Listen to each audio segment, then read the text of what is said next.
Permisi.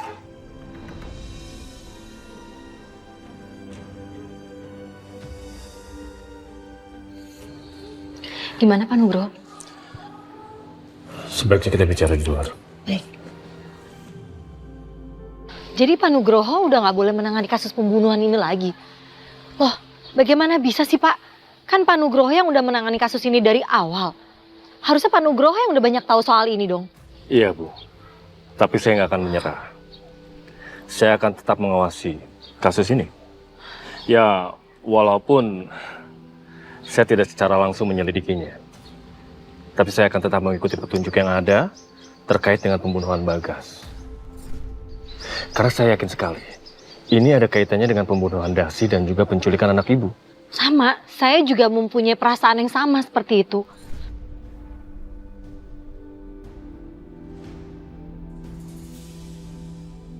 Pak, itu Pak, laki-laki itu Pak, saya yakin banget dia itu tahu sesuatu tentang peristiwa ini. Dia pasti tahu sesuatu tentang anak saya Pak. Waktu dia bilang kami sering datang ke puncak, itu saya yakin maksudnya adalah dia dan teman-temannya datang ke puncak pada saat anak saya diculik. Ya udah kalau gitu kita cari tahu siapa aja temannya dia. Dan siapa aja yang berangkat ke puncak waktu itu. Karena siapa tahu kita akan mendapatkan petunjuk baru dari teman-temannya.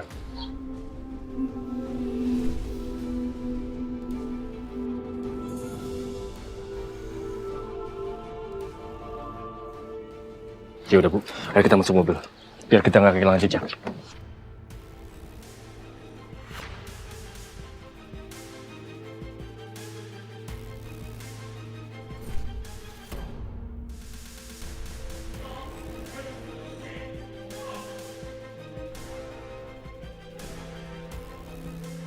Sial. Ngapain mereka ngikutin gua sih? Jangan-jangan Bagas ngomong aneh-aneh lagi ke perempuan itu sebelum dia meninggal.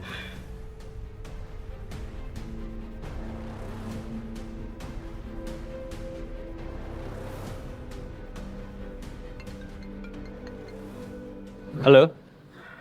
Halo, Nan. Nan, gawat, Nan.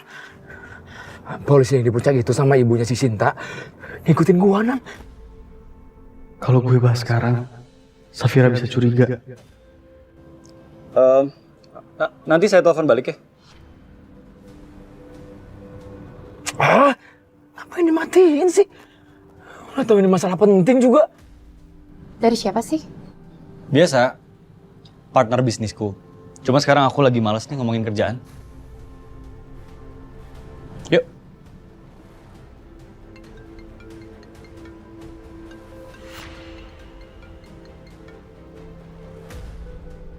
Siapa sih yang telepon?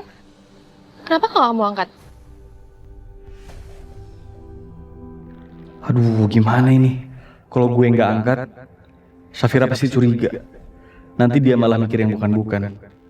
Tapi kalau gue angkat, gue takut Safira tahu kalau Bagas sudah meninggal. Ayo dong, angkat, Nan.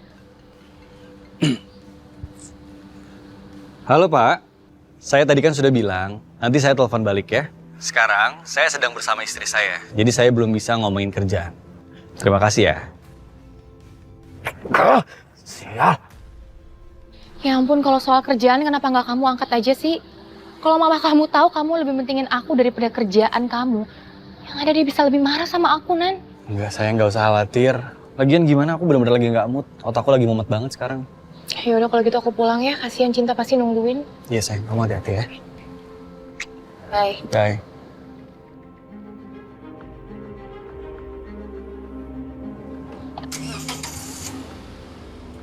Ya sayang. Terus gue mesti kayak gimana ini?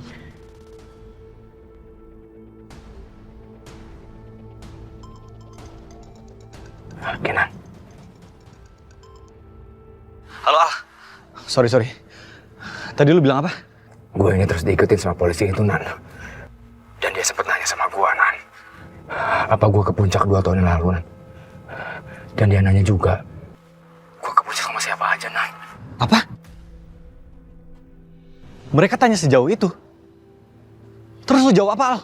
Ya gue nggak jawab apa-apa lah, Nan. Ya ampun, Al. Kalau lu nggak jawab, malah bikin dia makin curiga. Kita harus kooperatif sama mereka, biar mereka nggak curiga sama kita. Ya gue mesti kayak gimana, Nan? Gue nggak bisa berpikir jernih, lu tahu?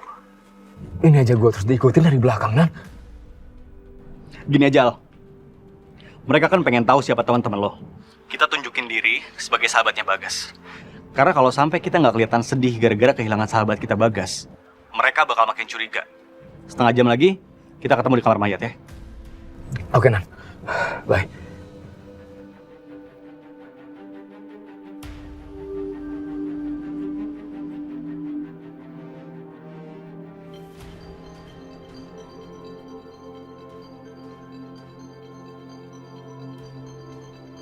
Mencurigakan. Aduh, Alvaro nelpon. Pasti ada sesuatu. Pak, ngatin jalan tuh ke depan dong. Kalau kecelakaan gimana? Baik Nyonya.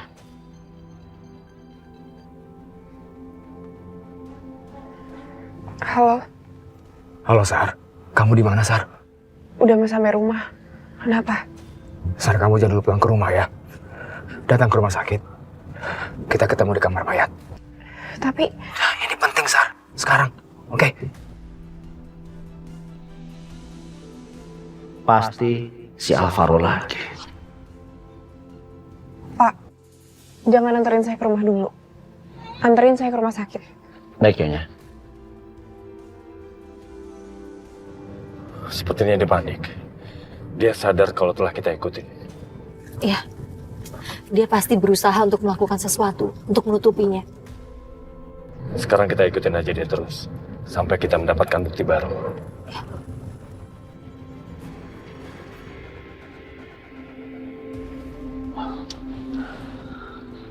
Bapak tunggu di sini aja ya.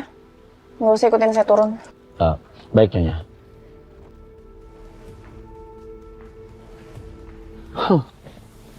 Orang itu kalau tukang ngibul itu tuh jadinya judes. Parno kan, takut ketahuan. Aku kenapa jadi curiga sama Sarah ya? Sebenarnya dia ngapain? Kenapa bisa lama banget?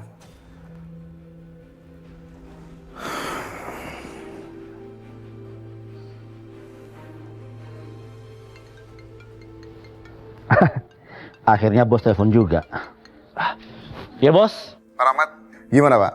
Ada yang Bapak bisa laporin nggak ke saya?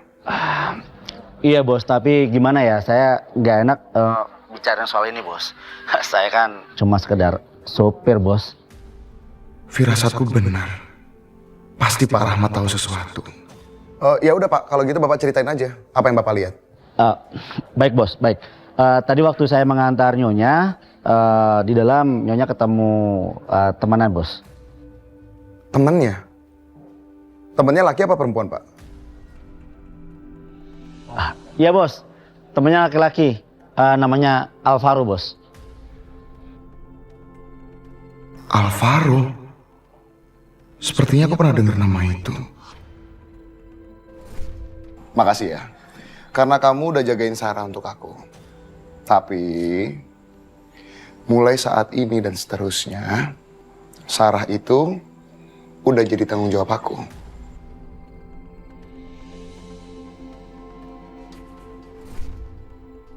Alvaro, dia kan yang waktu itu nyelamatin Sarah. Pantas aja selama ini dia begitu perhatian sama Sarah. Sebentar lagi bos pasti bakalan kasih gua uang yang banyak. Nyonya? Halo Mas. Sayang? Sayang, kamu dari tadi kemana aja sih?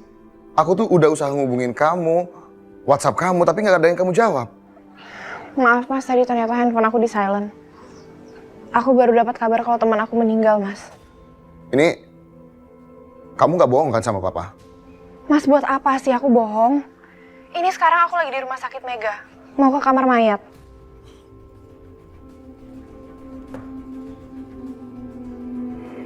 Aku harus buktiin sendiri. Apa benar ada temannya dia yang meninggal?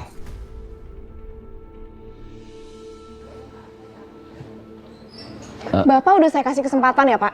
Tapi kenapa sih Bapak tuh selalu aja mau ikut campur urusan saya? Maaf Nyonya, saya kan hanya ngejalanin perintah Big Boss. Jadi Big Boss nyuruh saya untuk ngelaporin semuanya sama dia. Saya ingetin sekali lagi ya, Pak. Jangan macam-macam sama saya. Jangan ikut campur urusan saya. Atau enggak Bapak bakal nyesel. Dengar! Iya Nyonya.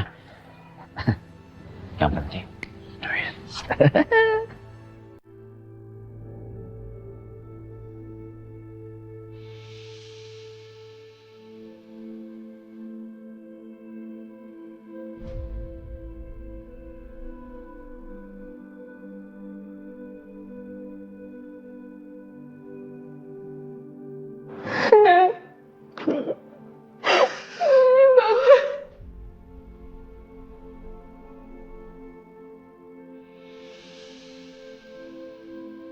Iya. Ini bagus.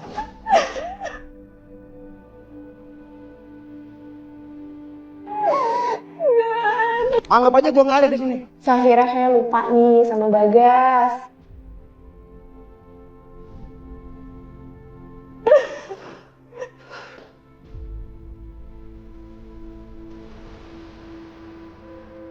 Ini benar bagus. Iya. Ini bagus.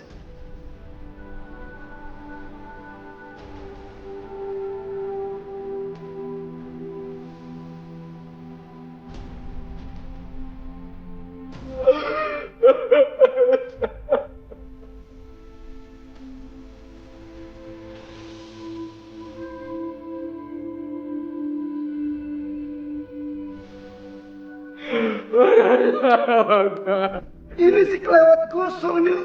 Ya ampun, kosong semua lagi. Ini artinya kita harus cari makan di luar. Sounds good. Ya, tunjuk.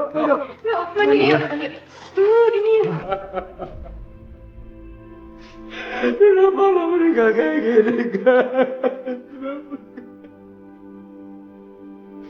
Kenapa lo tutup mulut, guys? Lo gak akan meninggal, guys. Lo gak akan meninggal.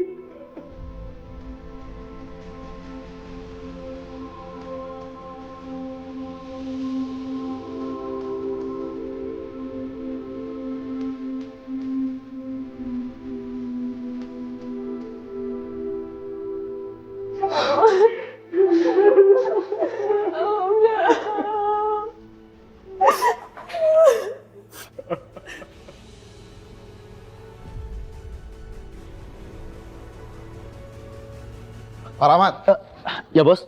bener istri saya ada di dalam? Iya bos. Lagi di dalam bos.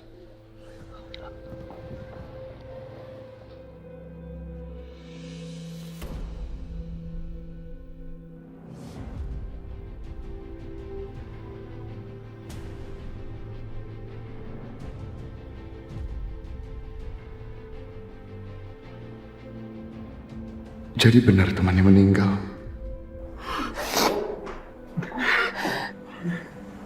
Mas. Sayang. Udah sayang. Tenangin diri kamu sayang.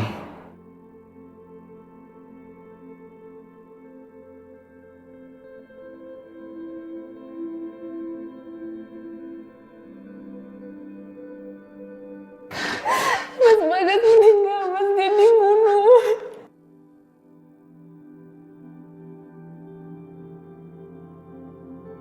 Ternyata Sarah nggak bohongin aku.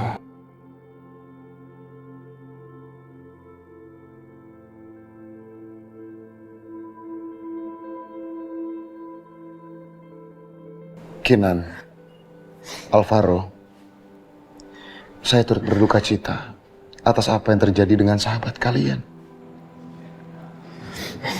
Terima kasih Mas Bima. Saya permisi dulu sebentar.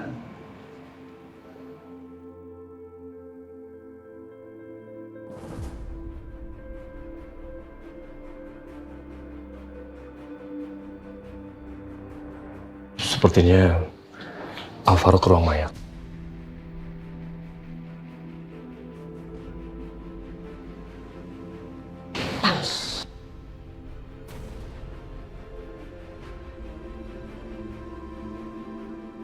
Kata Alvaro dia diikutin polisi. Tapi kok gue nggak ngeliat ada polisi ya? Saya seperti pernah melihat laki-laki itu. Siapa ya? Di mana ya? Bu, itu Kenan. Dia adalah salah satu orang terkaya di Jakarta. Dia tuh sering muncul di TV, di majalah, karena dia adalah salah satu orang yang berpengaruh di dunia bisnis di negeri ini. Mungkin Ibu pernah melihatnya dari situ?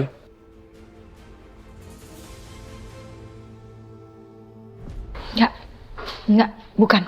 Saya yakin kok, saya pernah melihat dia, tapi bukan karena statusnya itu. Di mana ya? Siapa ya? Tapi kayaknya memang dia adalah temannya Bagas, karena dia keluar dari ruang mayat. Ayo kita datang dia. Gawat! Itu kan perempuan yang ada di TV. Dia ibu kandungnya Cinta. Ternyata Al bener. Dia ngikutin Al sampai kemari.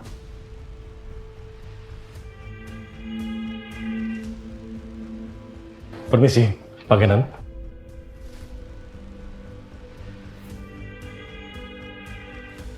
Maaf, Pak Kenan. Lihat. Kenapa dia harus ngindarin kita, Pak? Pak, tolong jangan lari-larian di dalam rumah sakit. Bahaya. Maaf. Pak Nugroho, gak ada. Gak, bener kan Pak? Mereka menghindari kita. Perasaan saya bener, ini pasti ada yang gak beres, pasti ada yang disembunyikan. Kalau nggak buat apa mereka menghindari kita, Pak? Saya setuju dengan Bu Anissa. Saya semakin curiga dengan mereka. Sepertinya ada yang nggak beres di sini. Sebaiknya kita terus mencari Kenan. Ayo, Bu.